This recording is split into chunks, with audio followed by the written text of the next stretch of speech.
Item ಯಾವುದೇ ಇರಲಿ try ಮಾಡಿ ಆಚಿ ಚಿಕನ್ ಮಸಾಲಾ. ದೇಶದ ಜನರಿಗೆ ಮತ್ತೆ ಗಾಯದ ಮೇಲೆ ಬರೆ ಎಳೆಯುವಂತ ಕೆಲಸ ಆಗ್ತಾ ಇದೆ.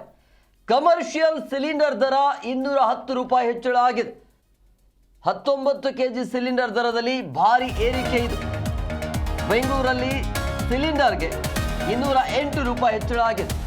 ದೆಹಲಿಯಲ್ಲಿ 196, ಇನ್ನು ಕೋಲ್ಕತ್ತಾದಲ್ಲಿ 218 ರೂಪಾಯಿ ಹೆಚ್ಚಳ ಮಾಡಲಾಗಿದೆ. ದೇಶಕ್ಕೆ ಅನಿಲ ಪೂರೈಕೆ ವ್ಯತ್ಯಾಸದಿಂದ ಈ ರೀತಿ ದುಬಾರಿ ಆಗ್ತಾ ಇರುವಂಥದ್ದು. ಇರಾನ್ ಇಸ್ರೇಲ್ ಯುದ್ಧದಿಂದ ಗ್ರಾಹಕರಿಗೆ ಪೆಟ್ಟು ಬೀಳ್ತಾ ಇದೆ. ಇಲ್ಲಿ 5 ಕೆಜಿ ಸಿಲಿಂಡರ್ ದರ 51 ರೂಪಾಯಿ ಹೆಚ್ಚಳ. ಈಗ ಈ 210 ರೂಪಾಯಿ ಹೆಚ್ಚಳ ಆಗಿದೆಯಲ್ಲ, ಇದು ಸರ್ಕಾರದಿಂದ ಮಾಡಿರುವಂಥ ಅಧಿಕೃತ ಆದೇಶ. ಆದರೆ ಈಗ ಇದೇ 19 ಕೆಜಿ ಸಿಲಿಂಡರ್ ಸಿಗ್ತಾ ಇರೋದು 5,000 ರೂಪಾಯಿ. ಅದನ್ನು ಹೇಳೋರು ಕೇಳೋರು ಇಲ್ಲ. ಈಗ ಬ್ಲಾಕಲ್ಲಿ ಸಿಗ್ತಾ ಇದೆಯಲ್ಲ, 1800, 900, 2,000ಗೆ ಸಿಗ್ತಾ ಇರೋಂಥ ಗ್ಯಾಸ್ ಸಿಲಿಂಡರ್ 5,000ಗೆ ಹೋಗಿದೆಯಲ್ಲ, ಅದನ್ನು ಪ್ರಶ್ನೆ ಮಾಡೋರೇ ಇಲ್ಲ ಇಲ್ಲಿ. ಅದರ ಜೊತೆಗೆ ಈಗ ಮತ್ತೆ 210 ರೂಪಾಯಿ ಹೆಚ್ಚಳ. 5,000 ರೂಪಾಯಿ ಮಾರೋರು ಈಗ ಇನ್ನೊಂದು 1,000 ಹೆಚ್ಚಳ ಮಾಡ್ತಾರೆ. ಅವರು 6,000 ಆಗುತ್ತೆ ಈಗ ಬ್ಲಾಕಲ್ಲಿ. ಹೇಳೋರಿಲ್ಲ ಕೇಳೋರಿಲ್ಲ ಅನ್ನುವಂಥ ಪರಿಸ್ಥಿತಿ ಆಗಿಬಿಟ್ಟಿದೆ. ಜನ ಈ ದೇಶದಲ್ಲಿ ಬದುಕಬಾರ್ದ ಅನ್ನೋದು. ಇವತ್ತಿನಿಂದ ಹೊಸ ಆರ್ಥಿಕ ವರ್ಷ ಬೇರೆ ಆರಂಭ. ಎಲ್ಲ ರೇಟ್ಗಳ ವಿಪರೀತವಾಗಿ ರೇಟ್ ಜಾಸ್ತಿ ಆಗುತ್ತೆ. ಎಲ್ಲ ಬೆಲೆ ನೀವೇನೇ ಎಲ್ಲ ತಗೋತೀರೋ ಎಲ್ಲವೂ ಕೂಡ ಎಲ್ಲ ವಸ್ತುಗಳ ರೇಟ್ ಗಗನಕ್ಕೆ ಇರುತ್ತೆ. ಅದರ ಜೊತೆಗೆ ಗ್ಯಾಸ್ ಸಿಲಿಂಡರ್, ಪೆಟ್ರೋಲ್, ಡೀಸೆಲ್, ನೀವು ತಿನ್ನುವಂಥ ತಿಂಡಿ ತಿನಿಸುಗಳು, ನೀವು ಕುಡಿಯುವಂಥ ಕಾಫಿ ಟೀಗಳು, ಓಡಾಡುವಂಥ ಬಸ್ಸು ಟಿಕೆಟು, ಎಲ್ಲ ರೇಟು ಕೂಡ ವಿಪರೀತವಾಗಿ ಜಾಸ್ತಿ ಆಗ್ತಾ ಇದೆ. ಈಗ ಕಮರ್ಷಿಯಲ್ ಸಿಲಿಂಡರ್ಗೆ 210 ರೂಪಾಯಿ ಹೆಚ್ಚಳ ಮಾಡಲಾಗಿದೆ. ಜನ ಬದುಕಬೇಕಾ ಬೇಡ ಅನ್ನುವಂಥ ಪರಿಸ್ಥಿತಿ. ಈಗ ಈ ದುಬಾರಿ ದುನಿಯಾದಲ್ಲಿ ಜೀವನ ಮಾಡೋದು ಹೇಗೆ ಅಂತ 200 ರೂಪಾಯಿ ಹೆಚ್ಚಳ ಏನಿದೆಯಲ್ಲ, ಇದು ಸರ್ಕಾರದಿಂದ ಮಾಡಿರುವಂಥ ಆದೇಶ. ಆದರೆ ಇದೇ ಗ್ಯಾಸ್ ಸಿಲಿಂಡರ್ ಏನಿದೆಯಲ್ಲ, ಬ್ಲಾಕ್ ಮಾರ್ಕೆಟಲ್ಲಿ ಬ್ಲಾಕಲ್ಲಿ 5,000 ರೂಪಾಯಿ ತನಕ ಆಗಿದೆ. ಆಮೇಲೆ ಈಗ ಮತ್ತೆ ಅಧಿಕೃತವಾಗಿ ರೇಟ್ ಜಾಸ್ತಿ ಆದರೆ ಮತ್ತೆ ಜಾಸ್ತಿ ಮಾಡ್ತಾರೆ ಅವರು.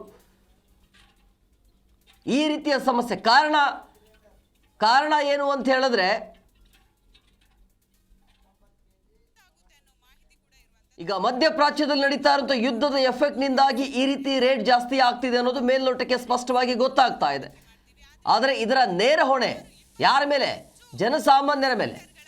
ಕಮರ್ಷಿಯಲ್ ಸಿಲಿಂಡರ್ ದರ ಈಗ 210 ರೂಪಾಯಿ ಹೆಚ್ಚಳ ಆಗುತ್ತೆ. ಕಮರ್ಷಿಯಲ್ ಅಂತ ಹೇಳಿದ್ರೆ ಹೋಟೆಲ್ಗಳಿಗೆ, ದೊಡ್ಡ ದೊಡ್ಡ ಹೋಟೆಲ್ಗಳಿಗೆ. ಬಟ್ ಅದರ ರೇಟ್ ಜಾಸ್ತಿ ಯಾರಿಗೆ ಬೀಳುತ್ತೆ? ಗ್ರಾಹಕರಿಗೆ, ತಿನ್ನುವಂಥ ಗ್ರಾಹಕರಿಗೆ. ತಿಂಡಿ ತಿನಿಸುಗಳ ರೇಟ್ ಜಾಸ್ತಿ ಮಾಡಲಾಗತ್ತೆ. ಅವರು ಜಾಸ್ತಿ ತಗೋಬಹುದು, ಆದರೆ ಅದರ ನೇರ ಎಫೆಕ್ಟ್ ಗ್ರಾಹಕರಿಗೇ ತಟ್ಟೋದು. 19 ಕೆಜಿ ಸಿಲಿಂಡರ್ ದರದಲ್ಲಿ ಈಗ ಭಾರಿ ಏರಿಕೆ ಕಂಡು ಬರ್ತಾ ಇರುವಂಥದ್ದು. ಸೊ ಹಂಗಾಗಿ ಬೆಂಗಳೂರಲ್ಲಿ ಸಿಲಿಂಡರ್ ಬೆಲೆ ಈಗ 210 ರೂಪಾಯಿ ಏರಿಕೆ ಆಗ್ತಾ ಇದೆ. ದೆಹಲಿಯಲ್ಲಿ 196, ಇನ್ನು ಕೋಲ್ಕತ್ತಾದಲ್ಲಿ 218 ರೂಪಾಯಿ. ದೇಶಕ್ಕೆ ಈ ರೀತಿಯ ರೇಟ್ ಜಾಸ್ತಿ ಆಗ್ತಾ ಇರುವಂಥದ್ದು ಕಾರಣ ಏನು ಅಂತ ಹೇಳಿದ್ರೆ, ಅನಿಲ ಪೂರೈಕೆ ವ್ಯತ್ಯಾಸದಿಂದಾಗಿ ಈ ರೀತಿಯ ದುಬಾರಿ ಆಗ್ತಾ ಇದೆ. ಇರಾನ್ ಇಸ್ರೇಲ್ ಯುದ್ಧದಿಂದ ಗ್ರಾಹಕರಿಗೆ ಈ ರೀತಿಯಾಗಿ ಪೆಟ್ಟು ಬೀಳುತ್ತೆ. ಆದರೆ ಗ್ರಾಹಕರಿಗೆ ಯಾಕೆ ಅಂತ ಹೇಳಿದ್ರೆ, ಇದು ಕಮರ್ಷಿಯಲ್ ಸಿಲಿಂಡರ್ ರೇಟ್ ಜಾಸ್ತಿ ಆಗ್ಬೋದು. ಬಟ್ ಕಮರ್ಷಿಯಲ್ ಸಿಲಿಂಡರ್ ರೇಟ್ ಜಾಸ್ತಿ ಆದರೆ ದೊಡ್ಡ ದೊಡ್ಡ ಹೋಟೆಲ್ಗಳಲ್ಲಿ ಎಲ್ಲೆಲ್ಲಿ ಅತಿ ಹೆಚ್ಚಾಗಿ ಸಿಲಿಂಡರ್ ಬೇಕಾಗುತ್ತಲ್ಲ, ಅಲ್ಲಿ ರೇಟ್ ಜಾಸ್ತಿ ಮಾಡಲಾಗಿದೆ. ಬಟ್ ಅಲ್ಲಿ ರೇಟ್ ಜಾಸ್ತಿ ಆದರೆ ನೇರವಾಗಿ ಗ್ರಾಹಕರ ಜೇಬಿಗೆ ತಾನೇ ಕತ್ತರಿ ಬೀಳೋದು. ಸೊ ಹಂಗಾಗಿ ಇದೆಲ್ಲವೂ ಕೂಡ ಜನಸಾಮಾನ್ಯರ ಮೇಲೆ ಎಫೆಕ್ಟ್ ಆಗೋದು. 5 ಕೆಜಿ ಸಿಲಿಂಡರ್ ದರ 51 ರೂಪಾಯಿ ಹೆಚ್ಚಳ. 19 ಕೆಜಿ ಸಿಲಿಂಡರ್ ಏನಿದೆಯಲ್ಲ, 210ಕ್ಕೆ ಏರಿಕೆ ಮಾಡಲಾಗಿದೆ. ಹೋಟೆಲ್ಗಳಲ್ಲಿ ಇದು ಕಮರ್ಷಿಯಲ್ ಅಂದರೆ ಎಲ್ಲೆಲ್ಲಿ ಹೋಟೆಲ್ಗಳು ಅಥವಾ ದೊಡ್ಡ ದೊಡ್ಡ ಅಂಗಡಿಗಳು, ಅಂದರೆ ಒಂದು ದಿನಕ್ಕೆ 2ಕ್ಕಿಂತ ಹೆಚ್ಚು ಸಿಲಿಂಡರ್ ಎಲ್ಲಿ ಬೇಕಾಗತ್ತಲ್ಲ, ಅಂತಹ ಕಮರ್ಷಿಯಲ್ ಸಿಲಿಂಡರ್ಗೆ ಇದನ್ನು ರೇಟ್ ಜಾಸ್ತಿ ಮಾಡಲಾಗಿದೆ. ಆಮೇಲೆ ಈ ರೀತಿಯಾಗಿ ಅಂದರೆ ನೀವು ಗ್ರಾಹಕರು ಏನು ಮನೆಯಲ್ಲಿ ಏನು ಬಳಸ್ತಿರಲ್ಲ, ಅದಕ್ಕೆ ರೇಟ್ ಜಾಸ್ತಿ ಇರೋದಿಲ್ಲ. ಅಂದರೆ ಗ್ರಾಹಕರಿಗೆ, ಅಂದರೆ ಗೃಹ ಬಳಕೆಗೆ ಬಳಸುವಂಥ ಸಿಲಿಂಡರ್ ಏನಿದೆಯಲ್ಲ, ಅದಕ್ಕೆ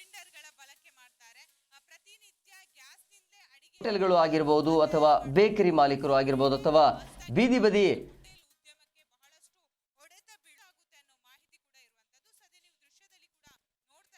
ನೇರವಾಗಿ ಗ್ರಾಹಕರ ಮೇಲೆ ಬೀಳುತ್ತೆ.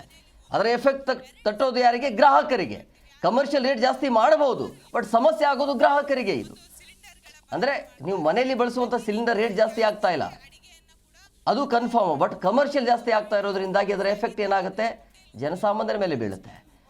19 kg ಸಿಲಿಂಡರ್ಗೆ 210 ರೂಪಾಯಿ ಅಂತ ಹೇಳಿದ್ರೆ ಇನ್ನೂ ರೇಟ್ ಅಂದರೆ ಬ್ಲಾಕಲ್ಲಿ ಈಗಾಗಲೇ ವಿಪರೀತವಾಗಿ ರೇಟ್ ಜಾಸ್ತಿ ಆಗಿದೆ. ಅದರ ಜೊತೆಗೆ 5 kg ಸಿಲಿಂಡರ್ ದರ ಏನಿದೆಯಲ್ಲ 51 ರೂಪಾಯಿ ಹೆಚ್ಚಳ ಮಾಡಲಾಗಿದೆ. ಸೊ ಇದೆಲ್ಲವೂ ಕೂಡ ಇದರ ಎಫೆಕ್ಟ್ ಏನಾಗುತ್ತೆ? ಗ್ರಾಹಕರಿಗೆ ತಟ್ಟುತ್ತೆ. ಆದರೆ ಇಲ್ಲಿ ಒಂದು ಕನ್ಫರ್ಮ್ ಏನು ಅಂತ ಹೇಳಿದ್ರೆ, ಗೃಹ ಬಳಕೆಯ ಸಿಲಿಂಡರ್ ಇರುತ್ತಲ್ಲ, ಅಲ್ಲಿ ಏನು ವ್ಯತ್ಯಾಸ ಇಲ್ಲ.